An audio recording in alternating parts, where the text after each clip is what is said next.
Those 800,000 furloughed federal workers will go back to work today and should be getting their back pay within days. But the clock is already ticking because Congress only has 3 weeks to come up with a new deal, or else the government will shutter once again. The president vowing to build his wall with or without Congress.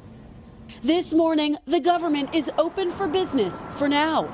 President Trump feeling the heat after conceding to House Speaker Nancy Pelosi in a showdown over his border wall. And with just 3 weeks to make a deal, the president is striking a skeptical note, telling the Wall Street Journal overnight he personally thinks it's, quote, less than 50-50 that a bipartisan negotiating team can hash it out.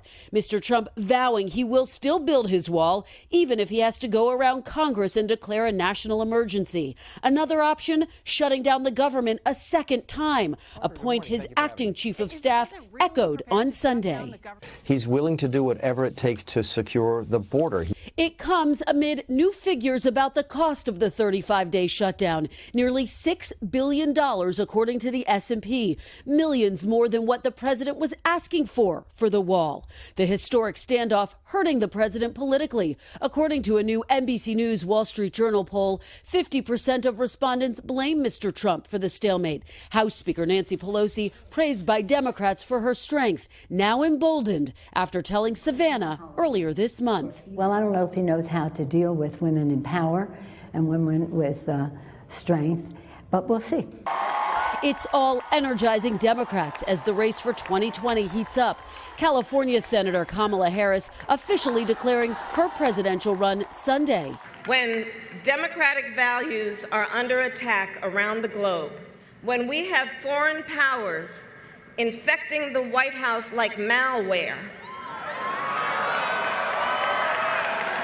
as two billionaires tease possible presidential aspirations of their own. Former Starbucks CEO Howard Schultz on 60 Minutes calling this a fragile time. Not only the fact that this president is not qualified to be the president, but the fact that both parties are consistently not doing what's necessary on behalf of the American people. And former New York City Mayor Michael Bloomberg also taking a swipe at the president. The government shutdown is a complete failure of executive leadership, and it's one of the worst cases of incompetent management I have ever seen.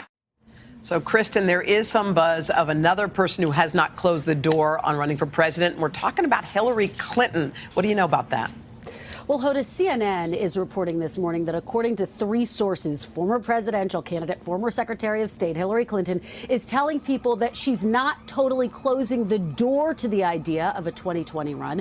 Now, we've reached out to Clinton's representatives for reaction. So far, no response. But Hoda, here's a giant dose of skepticism. Unlike other potential candidates, Clinton hasn't been building a campaign apparatus, hasn't been very visible on the 2018 campaign trail. For her part, Clinton was asked back in October if she would ever run again. Her response was pretty direct. No.